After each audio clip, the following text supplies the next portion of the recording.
Saudações a vocês que me acompanham neste canal.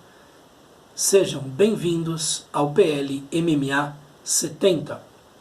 Meditações de Marco Aurélio, livro 6º, entradas ou capítulos de 39 a 41.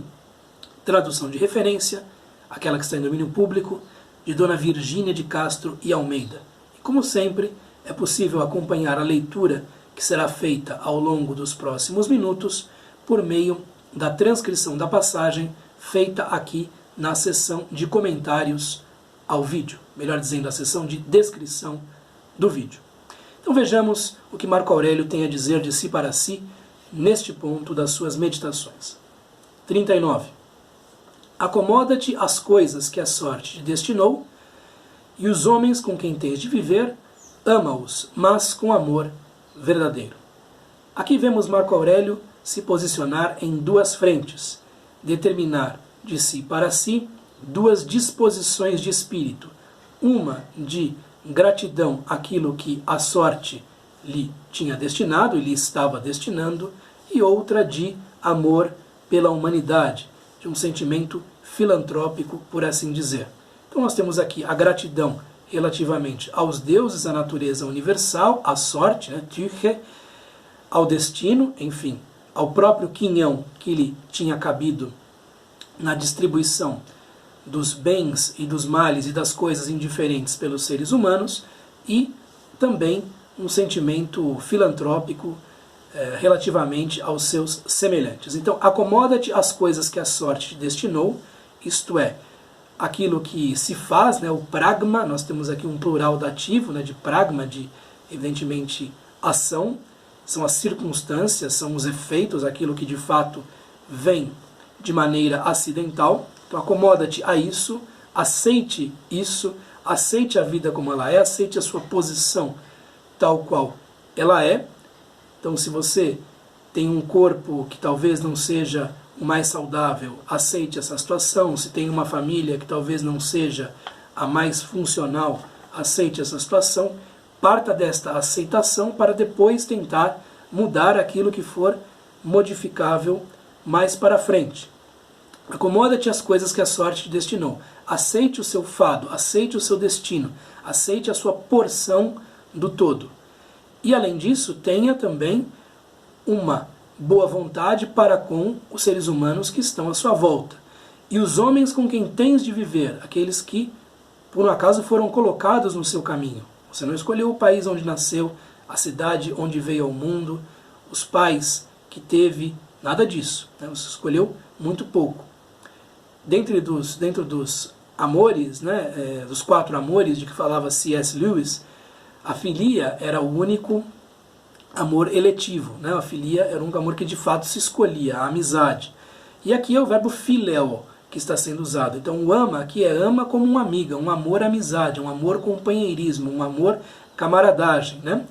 Ama os seus semelhantes, ame aqueles que estão no seu caminho, que estão ao seu redor, mas não com um amor protocolar, não com um amor burocrático. Procure amar verdadeiramente esses indivíduos, alethinos, de acordo com a aletheia, com a verdade, genuinamente, verdadeiramente, com sinceridade, com honestidade. Faça um esforço sobre si mesmo para ver no seu semelhante uma imagem de você mesmo, uma possibilidade humana que se assemelha àquilo que você é.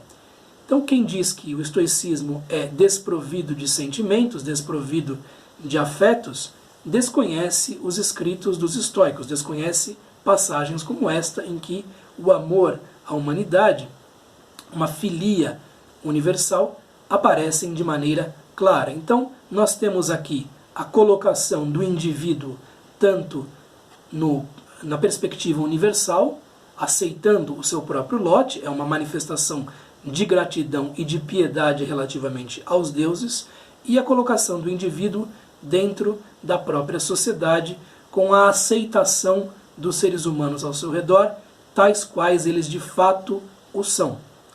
Ao aceitar as pessoas como elas de fato o são, é possível começar a amá-las, é possível começar a ter um amor verdadeiro, alethinos, por elas. Bela passagem e que nos lembra o Evangelho, né, nesses pontos de convergência entre o espírito evangélico e aquilo que vemos nos estoicos são interessantes. Há muitos pontos de divergência também. 40.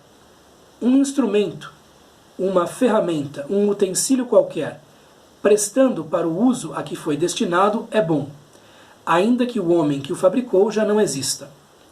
Mas nas coisas coordenadas pela natureza, encontra-se e persiste o poder que as fabricou. É esse mais um motivo para a respeitares e pensares que, conformando-te com a sua vontade, te conformas com a razão. Assim sucede com o universo. Tudo nele se conforma com a razão. Mais um daqueles pontos das meditações de Marco Aurélio em que se compara a visão filosófica à atividade dos artesãos. E aqui é interessante porque Marco Aurélio verá em tudo quanto existe, em todos os entes, em todas as coisas que fazem parte desta imensa totalidade ordenada que se chamava em grego cosmos, elementos com utilidade, elementos com serventias virtuais possíveis, como se esse próprio universo fosse um grande artífice que produzisse diversos elementos, diversas ferramentas, diversos instrumentos para seu próprio uso. Da mesma maneira como o ser humano acaba intervindo na natureza e, por meio do seu poder criador, transforma certos elementos, certos dados dessa natureza mesma em utensílios, em coisas que lhes são úteis e proveitosas, essa inteligência universal toca também esses entes e acaba dando-lhes uma serventia, dando-lhes uma finalidade que é necessariamente boa. E aqui a comparação vai ainda mais além. Um instrumento, uma ferramenta, um utensílio qualquer, prestando para o uso a que foi destinado, é bom, continua sendo bom, continua sendo útil.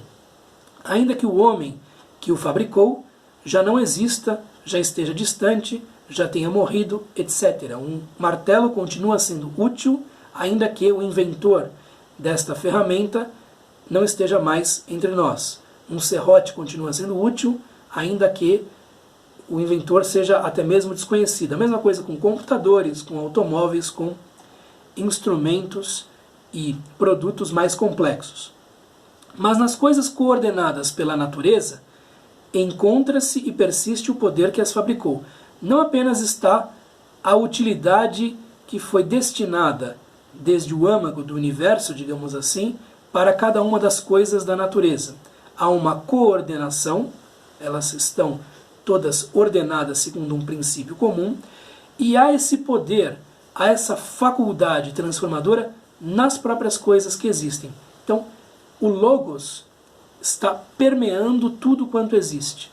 O Logos, como um fogo universal, acaba ocupando todos os espaços. Então, em tudo o que existe está esse fogo sagrado, está esta razão sagrada, divina, mostrando-nos que tudo concorre para o mesmo fim, que há uma vontade e mesmo uma racionalidade em tudo quanto existe, e basta saber observar essa imensa totalidade ordenada, este todo em que estamos inseridos, para entender melhor a sua própria vida.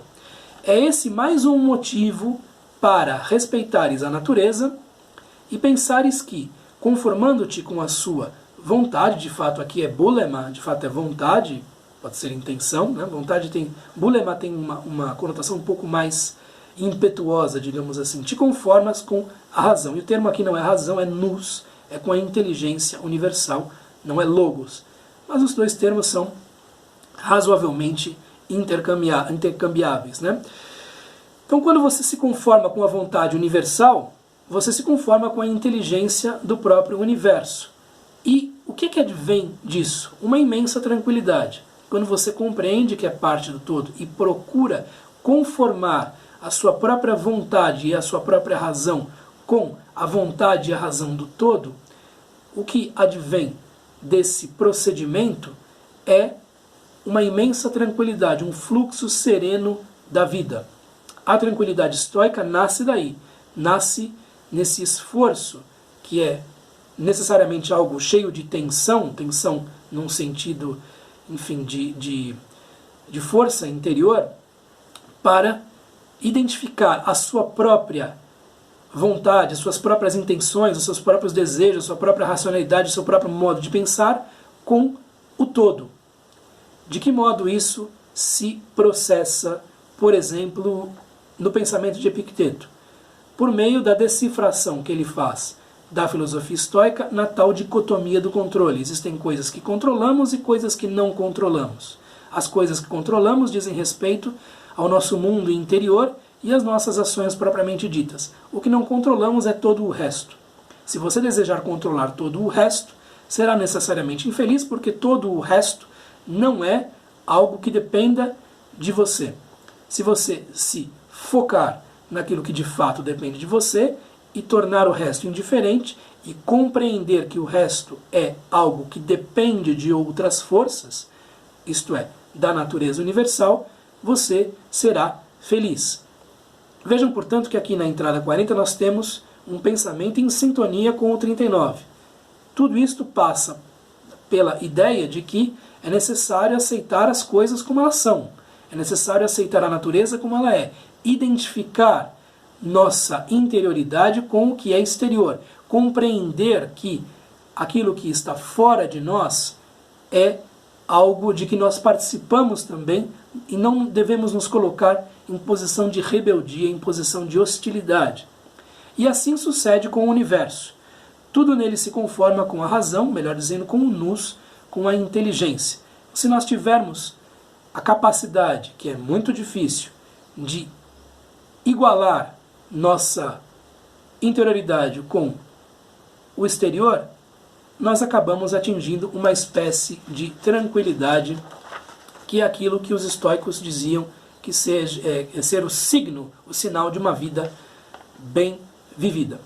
Existe aqui uma bela observação feita por um dos tradutores franceses, Barthélemy Saint-Hilaire, que tem uma edição bastante caudalosa e abundante nos seus comentários. Eu gostaria de trazer aqui isto que é dito por ele, porque é muito interessante, né?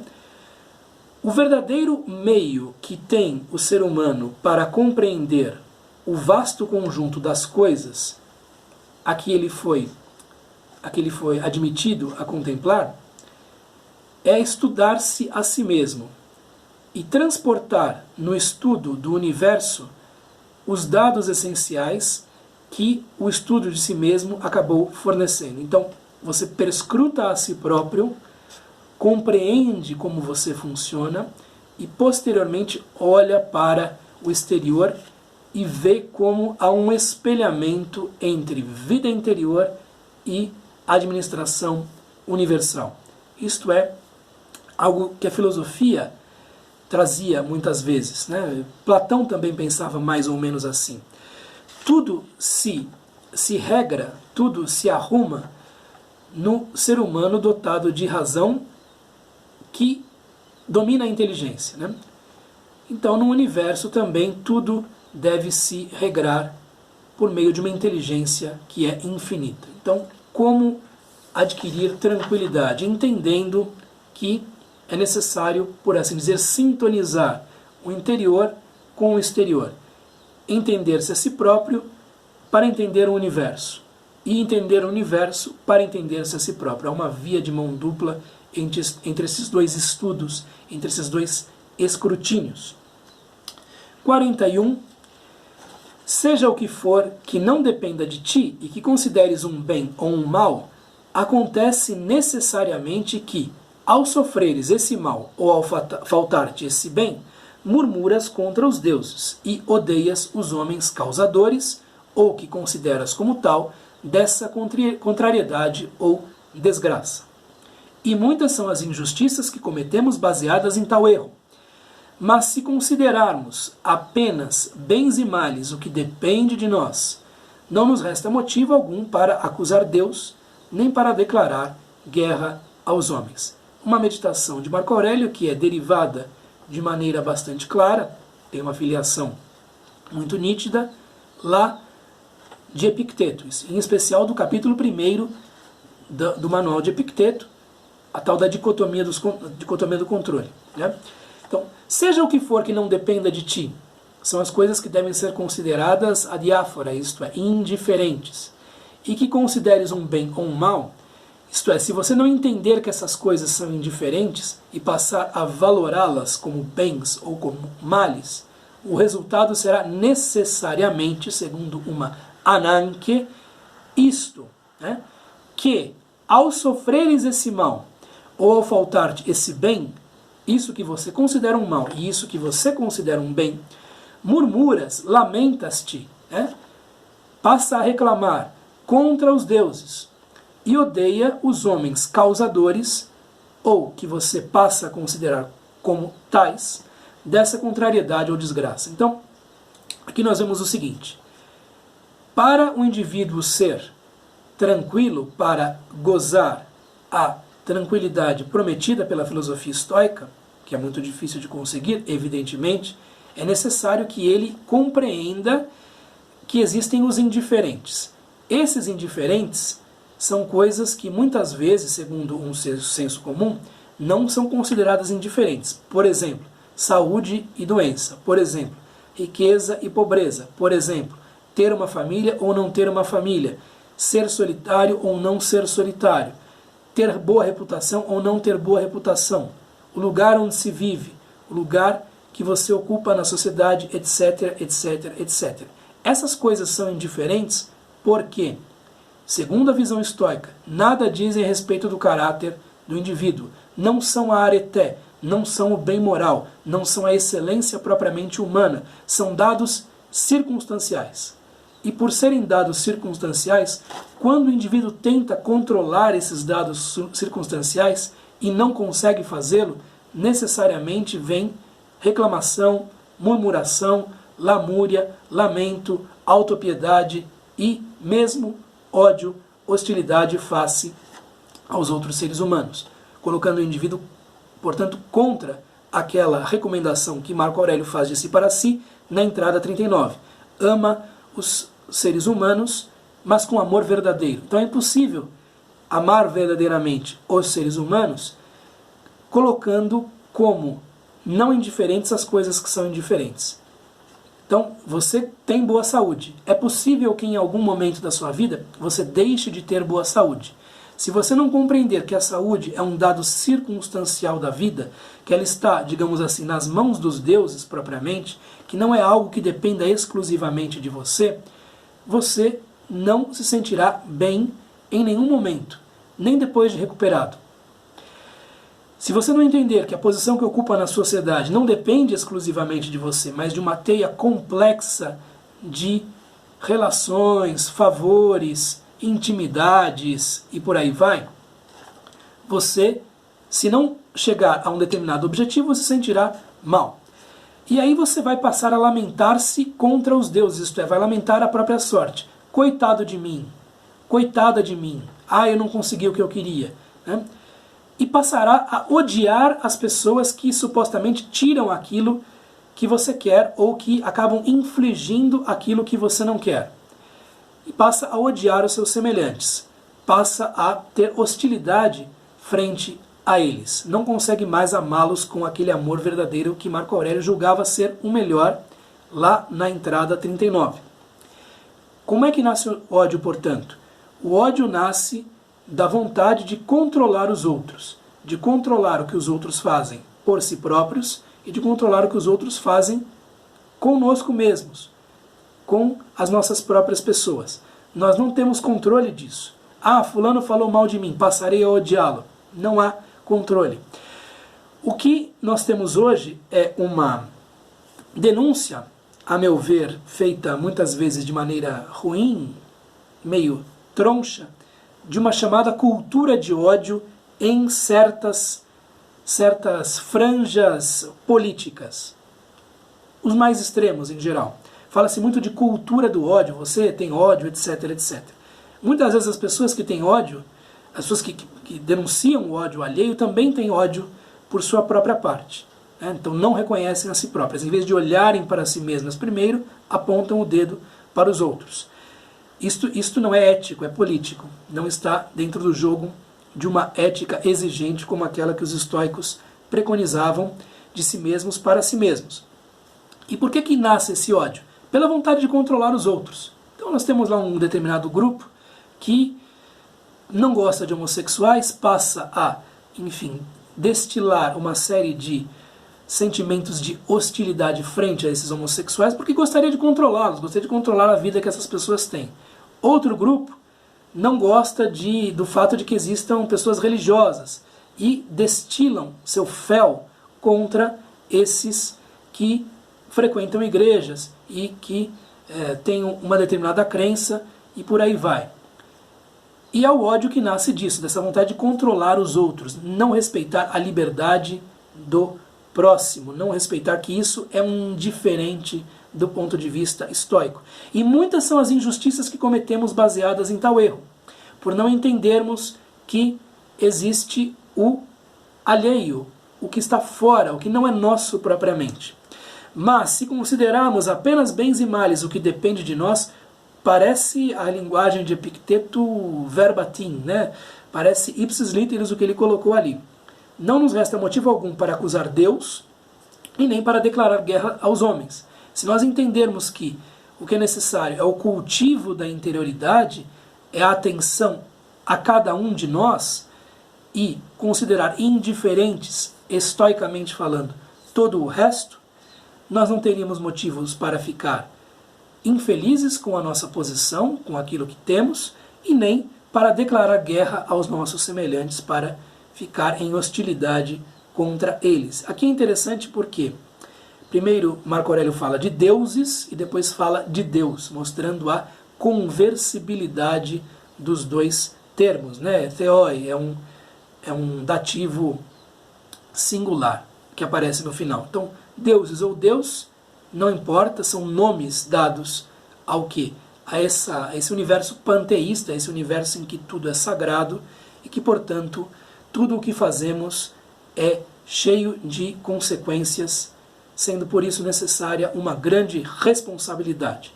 Muito bem, eis o que eu tinha a lhes dizer a respeito destas 3 entradas. Um abraço, continuamos no próximo vídeo. Tchau, até!